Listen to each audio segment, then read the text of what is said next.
नमस्कार दोस्तों। नागिन 7 के इस ट्रैक ने एक बार फिर ऑडियंस को सोचने पर मजबूर कर दिया है, क्योंकि जो बातें इन कैजुअली बोली जा रही हैं उनके पीछे इंटेंशंस काफी डार्क लग रहे हैं।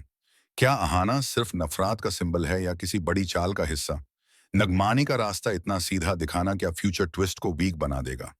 और क्या नागिन 7 फिर से वही पुराना फॉर्मूला रिपीट करने जा रहा है या इस बार एक्सपेक्टेशन तोड़ने का प्लान है? नागिन 7 के इस सेगमेंट में जो सबसे पहले अनकंफर्टेबल फील देता है वो ये है कि normal almost casual family conversation के बीच अचानक से इंटेंशंस का टोन बदल जाता है और वहीं से ऑडियंस को सेंस होने लगता है कि यहाँ जो दिख रहा है वो असल में पूरी तस्वीर नहीं है। गिफ्ट्स का जिक्र, उनका सर्वेंट्स के लिए होना और फिर उन्हीं गिफ्ट्स को छोटे मोटे कहकर जस्टिफाई करना एक सटल क्लास और पावर डायनामिक को एक्सपोज करता है, जो नागिन के यूनिवर्स में पहले भी यूज हो चुका है, लेकिन यहाँ थोड़ा ज्यादा फोर्स्ड लगता है। मेरे ख्याल से मेकर्स जानबूझकर लक्जरी और नॉर्मलसी का कॉन्ट्रास्ट दिखा रहे हैं ताकि ऑडियंस को ये फील हो कि डेंजर हमेशा लाउड नहीं होता। कभी कभी वो ड्राइंग रूम के बीच भी कामली बैठा होता है।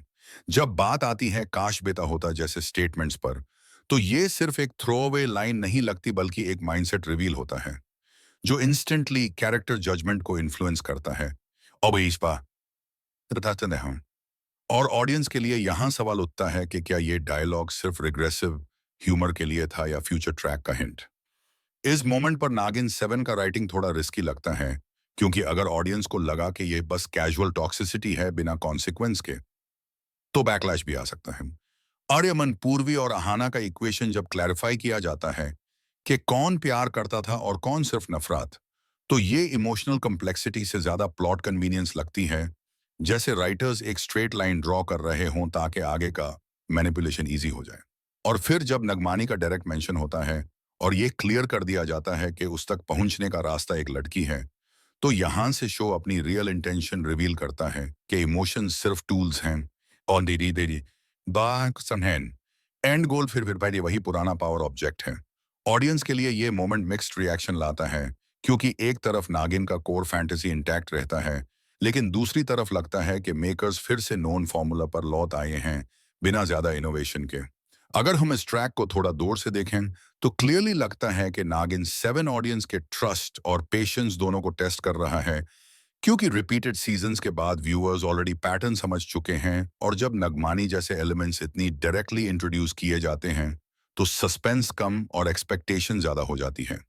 अहाना के कैरेक्टर को सिर्फ नफरत के लेंस से डिफाइन करना एक सेफ राइटिंग चॉइस है, लेकिन यही सेफ्टी नागिन फ्रेंचाइज का सबसे बड़ा प्रॉब्लम भी रही है, क्योंकि ग्रे कैरेक्टर्स ज्यादा मेमोरेबल होते हैं और यहाँ ग्रे जोन को इंटेंशनली अवॉइड किया जा रहा है।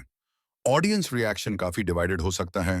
कुछ लोग इस मैनिपुलेशन हैवी ट्रैक को एंजॉय करेंगे, जबकि कुछ को लगेगा कि इमोशन सिर्फ पॉन्स बन गए हैं। टीआरपी के एंगल से देखें तो इनिशियल क्यूरियोसिटी जरूर बिल्ड होगी, क्योंकि नगमानी कीवर्ड खुद एक पुल फैक्टर है, लेकिन लॉन्ग रन में सस्टेन तभी होगा जब मेकर्स कैरेक्टर्स के डिसीजंस को इमोशनली जस्टिफाई करें, सिर्फ स्ट्रेटेजिक नहीं। पास्ट नागिन ट्रैक्स से कंपेयर करें तो ये सेटअप फेमिलियर है, लेकिन प्रेजेंटेशन थोड़ी ज्यादा ब्लंट लग रही है, जैसे राइटर्स को लगता हो कि ऑडियंस को सब समझा देना जरूरी है, सटल हिंट्स पर भरोसा कम है।